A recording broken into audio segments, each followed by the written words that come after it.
Boa noite. Boa noite. Dilma diz que no governo do PSDB o povo só comia carne quando mordia a língua. Aécio afirma que a campanha do PT mente e levanta calúnias contra ele. Bombeiros dominam o fogo que já durava 2 dias na Serra da Cantareira. E em Itu, no interior paulista, a falta d'água deixa os moradores em situação crítica.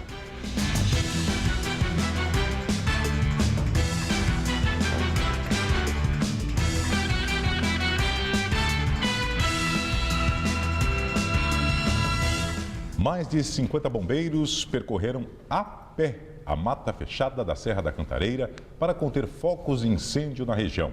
O fogo começou domingo, próximo à rodovia Fernão Dias, e pode ter sido provocado por um balão.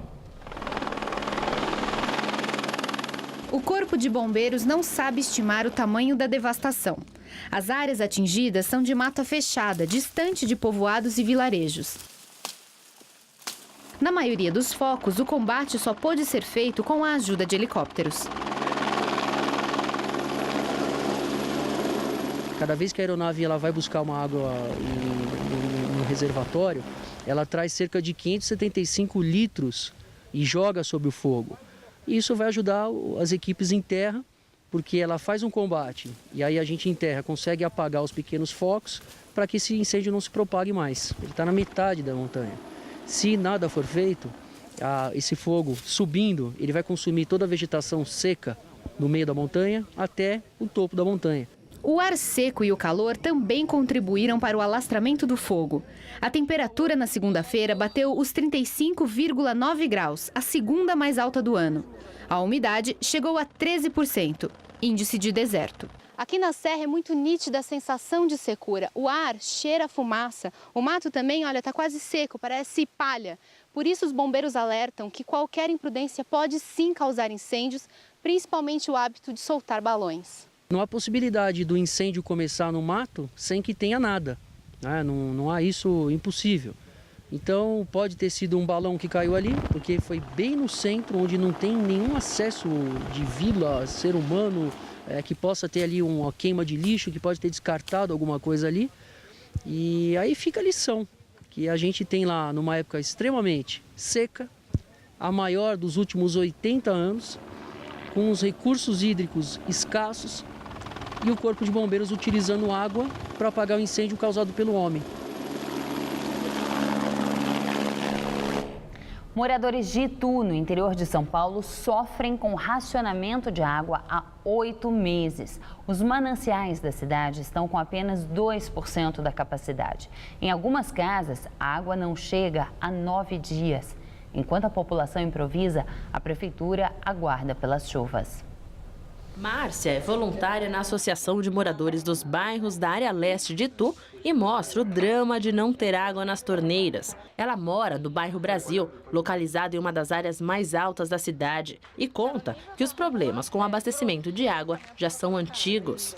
Há uns 5 anos, nós colocamos uma caixa debaixo da escada que vai para o quintal, para estar no mesmo nível da rua, para não ter o problema da pressão. E isso foi o que nos salvou nesses outros anos, mas infelizmente esse ano nem isso nos pôde resolver, porque não vem água pela rede. Para os moradores, o jeito foi improvisar galões para buscar água na bica Santa Terezinha, o único poço artesiano da cidade. No final de setembro, a prefeitura criou o Comitê de Gestão da Água para gerenciar a crise no município. O mapeamento apontou 17 bairros com situações mais críticas, principalmente os que ficam nas áreas mais altas. Mas, apesar de enfrentar 8 meses de racionamento de água, Itu não decreta estado de calamidade pública.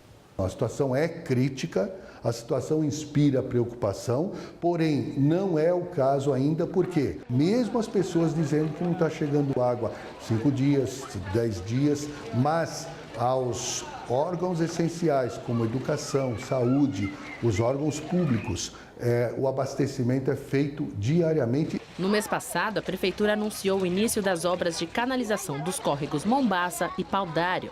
O coordenador de projetos da concessionária explica que a obra aumentaria em 60% a capacitação da água para o município. As obras estão previstas para finalização em janeiro de 2015. Então não é uma obra para agora que venha solucionar o problema da falta de água. Nesse caso agora realmente vai se acabar, ou nós vamos ter um fim com as chuvas. E o nível do sistema Cantareira não para de cair. A Sabesp cogita retirar menos água dos reservatórios. Hoje, o sistema Cantareira operava com apenas 4,5% da capacidade, o menor índice da história. A Sabesp propõe reduzir imediatamente a retirada de água do Cantareira, passando de 19,7 para 19 metros cúbicos por segundo. Antes da atual crise hídrica, a Sabesp retirava 31 metros cúbicos por segundo do sistema. Na semana passada, a Justiça Federal proibiu a captação da segunda cota do volume morto. A Sabesp afirma que lamenta a decisão e que fará a retirada assim que for autorizada. A frente fria que passou pelo litoral trouxe um pouco de alívio para o paulistano. Chegou a chover fraco em alguns pontos da Grande São Paulo. Vamos aos detalhes da previsão com Luciana Magalhães. A quarta-feira será de tempo ensolarado e seco na maior parte do estado de São Paulo. Mas a frente fria que chegou ontem ao litoral, apesar de já estar indo embora, continua espalhando nuvens pela faixa leste. Apenas no Vale do Ribeira e no Nordeste Paulista é que pode chover fraco e de forma pontual. No Centro-Oeste, máxima de 39 graus em Votuporanga. No Norte Paulista, máxima de 37 graus em Ribeirão Preto. E na faixa leste, o céu ainda fica com muitas nuvens, mas não há expectativa de chuva. Máxima de 27 graus em São José dos Campos. Amanhã, aqui na capital, o céu ainda pode ficar nublado, mas não chove. Máxima de 26 graus. E tanto na quinta quanto na sexta, o céu abre, o sol brilha com mais força e as máximas sobem para os 31 e 32 graus. A seguir, Aécio acusa Dilma de espalhar mentiras contra ele, mas a candidata do PT responde que está tranquila. A epidemia de ebola se espalha e faz novas vítimas. Morre o funcionário da ONU que estava infectado. O número de casos está próximo de 9.000.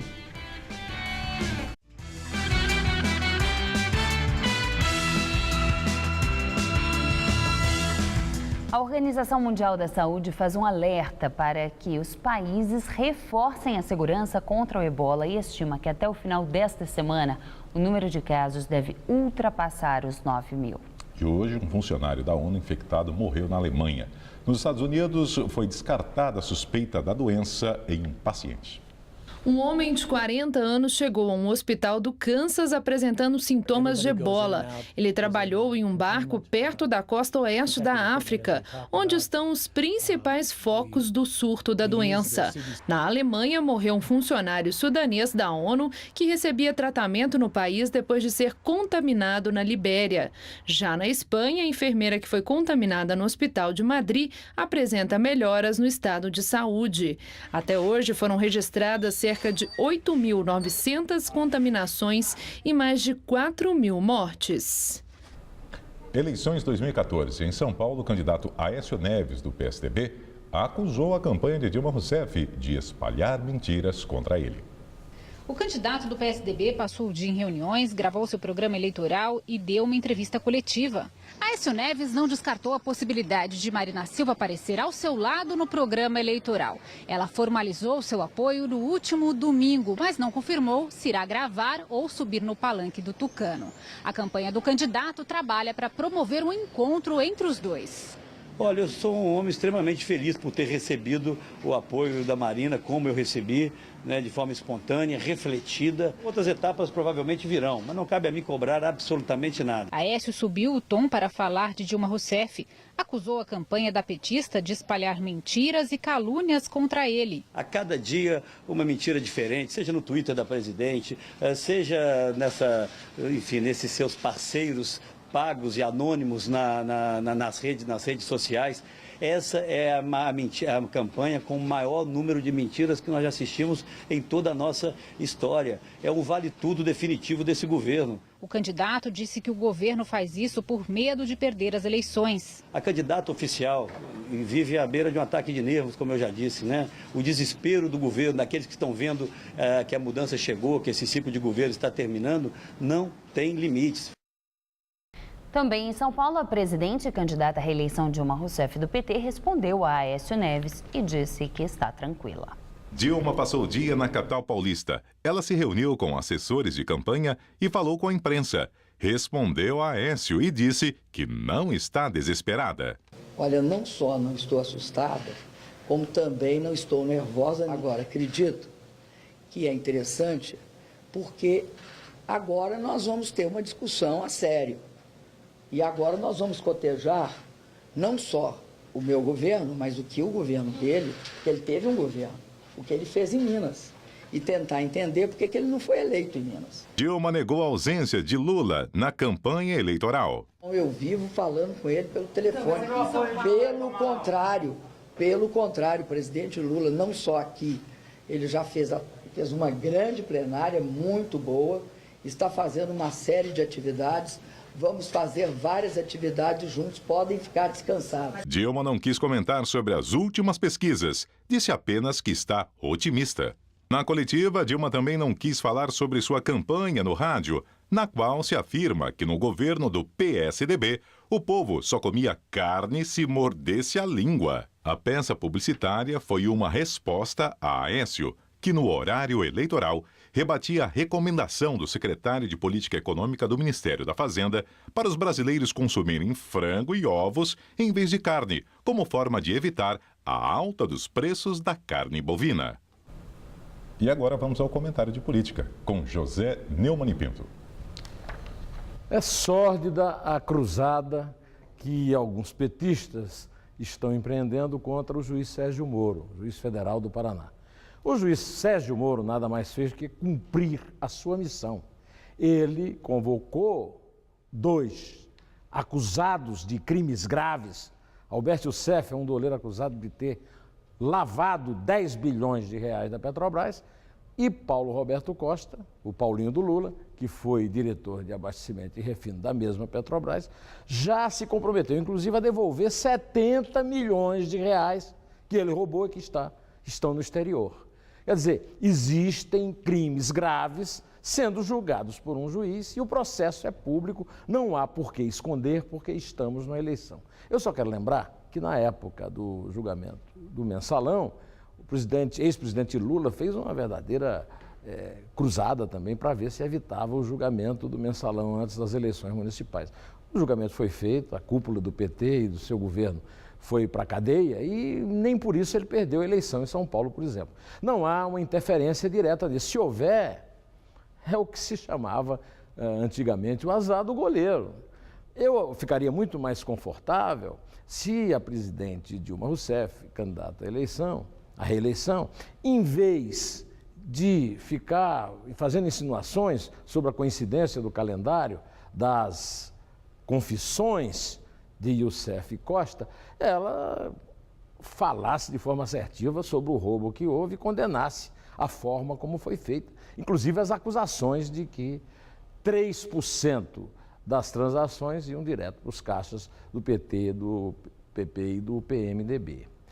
Querer crucificar o juiz, como já foi feito, aliás, com Joaquim Barbosa, só vai prejudicar, só vai levar para o Brasil a confirmação de uma velha frase do sindicalista Joaquim Santos Andrade.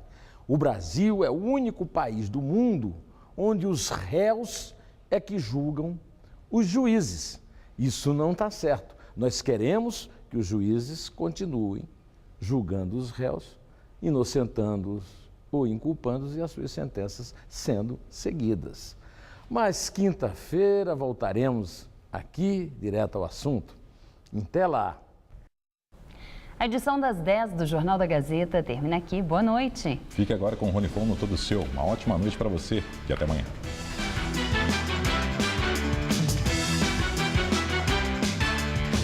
Daqui a pouco, 11h30 da noite, a atriz Cláudia Ohana responde tudo em A Máquina. Assista agora, Todo Seu.